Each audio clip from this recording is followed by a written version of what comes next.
नमस्कार दोस्तों, स्वागत है आपका मेरे YouTube channel Rajasthan employ help desk में। और आज के इस वीडियो में अपन कुछ स्पेशल लेके आए। आज अपन रोजगार समाचार चलाएंगे। तो अपन ने एक नया कॉन्सेप्ट शुरू किया है कि एक संडे छोड़ के एक संडे यानी 15 दिन में एक बार रोजगार समाचार चलाएंगे। तो अगर ये कॉन्सेप्ट आपको पसंद आए तो प्लीज़ इस चैनल को सब्सक्राइब कर लीजिएगा और बेल आइकन का बटन है उसको ज़रूर प्रेस कर दीजिएगा। धन्यवाद दोस्तों। ये सूचना आधारित बुलेटिन है तो अपन विभिन्न भर्तियों के बारे में सूचना देंगे। और तो सबसे पहले शुरू करते हैं एक फेलोशिप से, जिसको अपन कहते हैं KVPY शॉर्ट में, जिसको किशोर वैज्ञानिक प्रोत्साहन योजना कहते हैं। वो भी फेलोशिप यानी कि छात्रवृत्ति निकली है, तो उसके आवेदन निकले हुए हैं। तो अलग अलग सेक्शन में ये होती है, जैसे स्ट्रीम वाइज है, ऐसे SX SB ऐसे स्ट्रीम में है।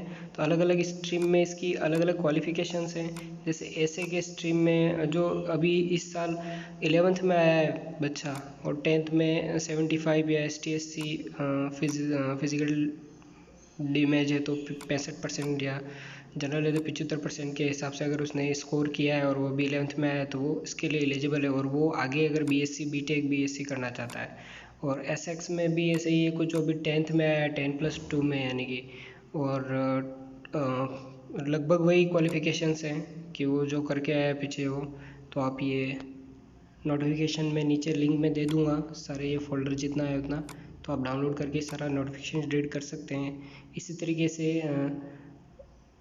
SB का नीचे देख लेते हैं। SB का स्ट्रीम दे रखा है, उसमें फर्स्ट ईयर में कोई BSc है, BS है, B स्टार है, B में जो भी ये लिख रखा है पूरा, उस एकेडमिक ईयर में 2021 में अगर वो आया है और उसने स्कोर नीचे दे रखा है कि इतना स्कोर वो करके आया है या करता है, तो इसके लिए एलिजिबल है। और इसके लिए होता है क्या है, वैसे एप्लीकेशन फॉर्म आएंगे वो फिल करने पड़ेंगे ऑनलाइन ही। तो उसकी डेट वगैरह सब कुछ दे रखी है। एप्लीकेशन फॉर्म का पैसे 1250 जनरल के लिए, बाकी के लिए 625 रुपये हैं। ठीक है, फ़ी दे रखी है ST/SC के लिए 625। और डेट की बात करें तो स्टार्ट डेट है उसकी 6 सितंबर और लास्ट डेट है 5 अक्टूबर, यानी 5 अक्टूबर तक आप ये फॉर्म भर सकते हो। और इसका एप्टीट्यूड टेस्ट होगा वो 31 जुलाई 2021 को होगा, यानी टेस्ट के द्वारा आपको टेस्ट में पहले बैठने का मौका मिलेगा, फिर अनाउंस होगा किसको मिलेगी। अब दूसरे पे चलते हैं। ये एडवर्टाइजमेंट है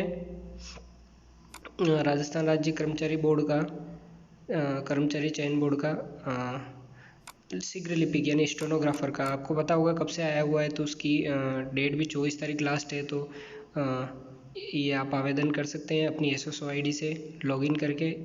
और इसके लिए जो योग्यताएं हैं वो भी मैं आपको बता देता हूँ। ज़्यादा योग्यताएं नहीं है इसमें, 12th पास ही चलता है। और ख़ास करके कंप्यूटर कोर्स मांगते हैं इसमें। तो ये सब पूरा डिटेल एडवर्टाइजमेंट है, वो मैं नीचे लिंक में दे दूँगा, वहाँ से डाउनलोड कर लेना आप। यहाँ पात्रता एवं शैक्षणिक योग्यताएं दे रखी है, जो senior secondary from recognise board it's equivalent और एग्जामिनेशन। ठीक है, ये या और उसके साथ में इनमें से ये O level A level C level जो भी कंप्यूटर कोर्स होते हैं उनमें से आपके पास अगर RSCIT है तो भी आप इसमें एलिजिबल हो, यानी कि आपको होना चाहिए, उस संस्कृति का ज्ञान होना चाहिए, देवनागरी लिपि का वो तो है ही। और नीचे देखो, आवेदकों को शीघ्र लिपि के लिए पद के लिए जो निर्धारित शैक्षणिक योग्यता है वो फेज 2 यानी कि इसका टाइपिंग टेस्ट होगी, उससे पहले योग्यताएं पूरी करनी होगी, है ना। तो इसका अलग से टाइपिंग टेस्ट भी होता है। स्टेनोग्राफर का नाम ही शीघ्र लिपि होना है, नहीं जल्दी से लिखने वाला, तो टाइपिंग टेस्ट भी होगा इसका। तो इसमें 24 तारीख लास्ट है, अभी कब से निकले हुए हैं फॉर्म, तो आप ये भर सकते हैं, फिल कर सकते हैं 12th और RSCIT हो तो। नेक्स्ट पे चलते हैं। अमेंडमेंट हुआ है कुछ राजस्थान कर्मचारी चयन बोर्ड के इन्वेस्टिगेटर अन्वेषक की जो भर्ती थी उसमें कुछ चेंजेस हुआ है। पहले पद बढ़ाए, अभी पहले कम पद थे, 56 पद थे, अब 8 पे पद और बढ़ा दिए, वो भी नॉन TSP में बढ़ाए। हाँ, अनुसूचित क्षेत्र में नहीं बढ़ाया है ना, गैर अनुसूचित क्षेत्र में बढ़ाया 64। अनुसूचित क्षेत्र में जो पहले थे वही रखे।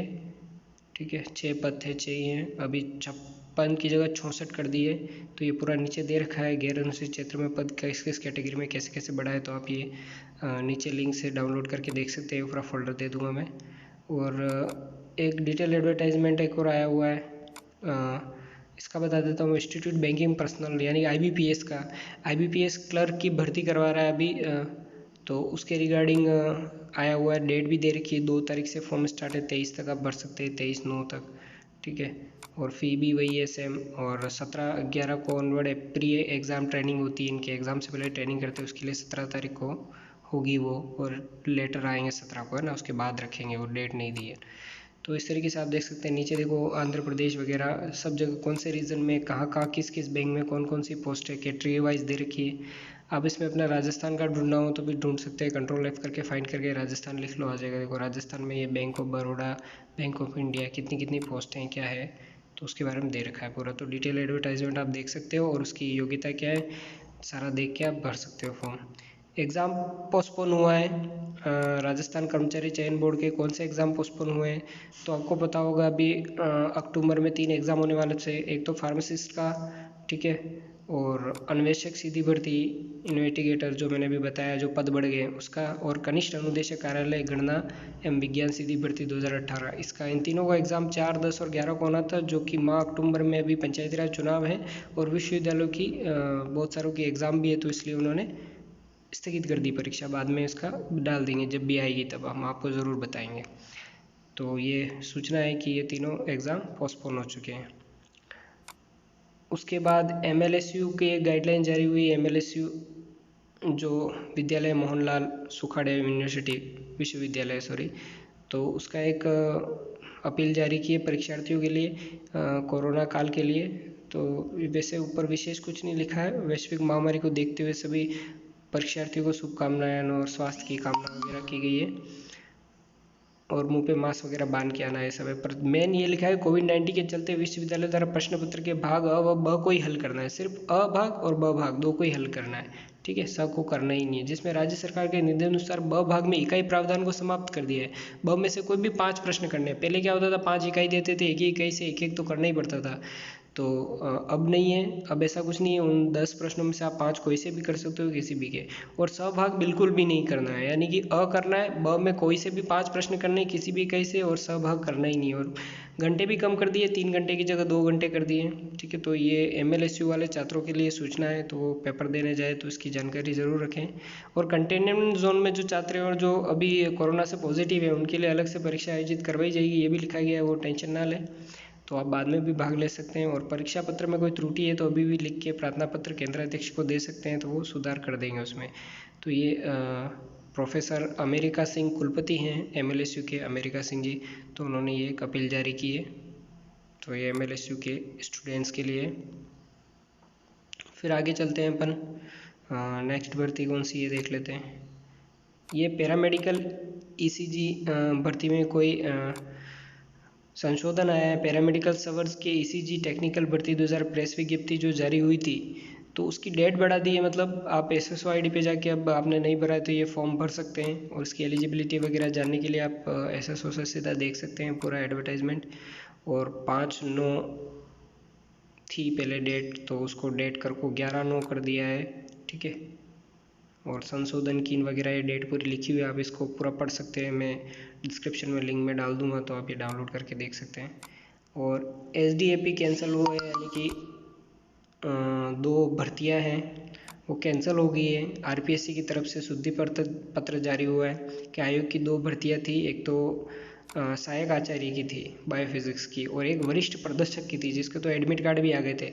पर विभाग ने पत्र जारी करके ये कहा है कि किसी कारणवश ये भर्तियाँ वापस ले ली जाती है, यानी कि ये भर्तियाँ प्रत्यारित विड्रॉल कर ली है ना, तो ये भर्ती होगी ही नहीं अभी, है ना।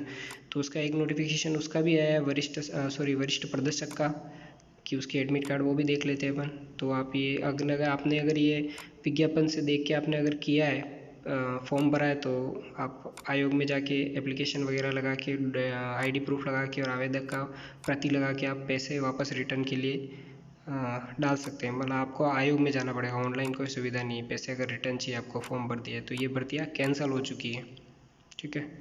और आगे बढ़ते हैं।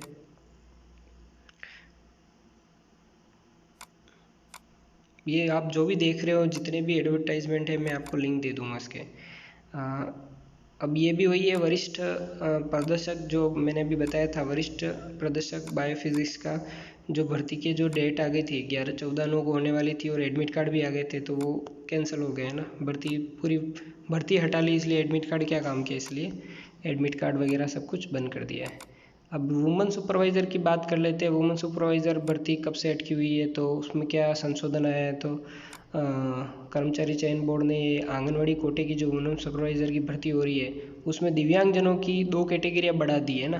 पहले सिर्फ 2-3 कैटेगरियाँ थी, LDCP, BLVHI वगैरह, तो इनमें से आवेदन किया था। और अब 2 कैटेगरियाँ और MI और MD यानी कि मेंटल इलनेस और मेंटल डिसऑर्डर 2 कैटेगरियाँ और बढ़ा दी है दिव्यांगजनों के लिए। तो अगर कोई दिव्यांगजन इन कैटेगरी में आता है, MI और MD में यानी कि मेंटल इलनेस और मेंटल डिसऑर्डर में, तो वो वापस से अपना आवेदन संशोधन करवा सकता है। कैसे करवा सकता है, तो ये जो जारी हुई है विज्ञप्ति उसके 7 दिवस के अंतर भीतर अपने ऑनलाइन आवेदन में संशोधन, तो प्रार्थना पत्र देना है आपको बोर्ड को, है ना, प्रतिलिपि वहाँ बोर्ड में भिजवानी है, प्रार्थना पत्र एप्लीकेशन लिख के देनी है, तो संशोधन होगा। और 7 दिन में, यानी कि ये 11/9 को जारी हुआ, यानी कि 18/9 तक, 18 सितंबर 2020 तक आप प्रार्थना पत्र बोर्ड में जाके दे सकते हैं और अपना कैटेगरी चेंज करा सकते हैं। बाकी किसी को कोई कुछ नहीं करना है ना, सिर्फ दिव्यांगजनों के लिए, अगर वो इन 2 कैटेगरी में आते हैं तो बाकी सब सेफ हैं।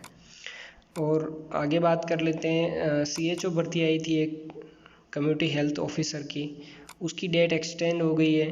पहले 16 सितंबर थी 2020, अब 21 सितंबर कर दी है। तो CHO जो भर्ती है, आपको पता होगा कम्युनिटी हेल्थ सेंटर राज स्वास्थ्य पे मिल जाएगी, उसका भी लिंक दे दूँगा मैं, कहाँ से फॉर्म भरना है वगैरह का। तो उसके लिए सिलेबस भी आ चुका है, ठीक है, 24 तारीख तक आप फॉर्म भर सकते हो। और सिलेबस जारी हो चुका है, तो आप सिलेबस वहाँ नीचे दे दूँगा मैं लिंक में, तो वहाँ से डाउनलोड कर लेना। ये सब था। और एक और स्पेशल BSTC के बारे में बता देते हैं। एक BSTC का एक फॉर्म निकले हैं, राजस्थान DLED का नहीं, एक और BSTC से भारत पुनर्वास परिषद है, गवर्नमेंट रिकग्नाइज है ये भी।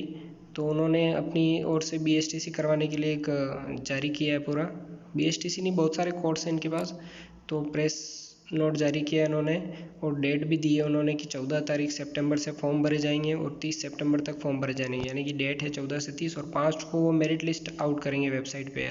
आप देख सकेंगे कि आपका चयन हुआ कि नहीं हुआ। फिर काउंसलिंग की डेट चल जाएगी, बहुत सारी डेटें दे रखी है, फर्स्ट काउंसलिंग, सेकेंड काउंसलिंग और फाइनल वगैरह सब कुछ, और क्लासेस कब से लगेगी की डेट दे रखी है। तो आप ये स्पेशल, इसमें एग्ज़ाम नहीं होगा, है ना, सीधा 12वीं बेस पे सिलेक्शन है। और ये 500 रुपये जनरल के लिए, STC के लिए 400 रुपये का चालान है। तो ये बढ़िया है, अगर आपको एग्ज़ाम नहीं देना है, सीधी BSTC करनी है 12वीं बेस पे, तो आप यहाँ आवेदन कर सकते हैं। इस साइट पे साइट भी दे रखी है नीचे, ठीक है।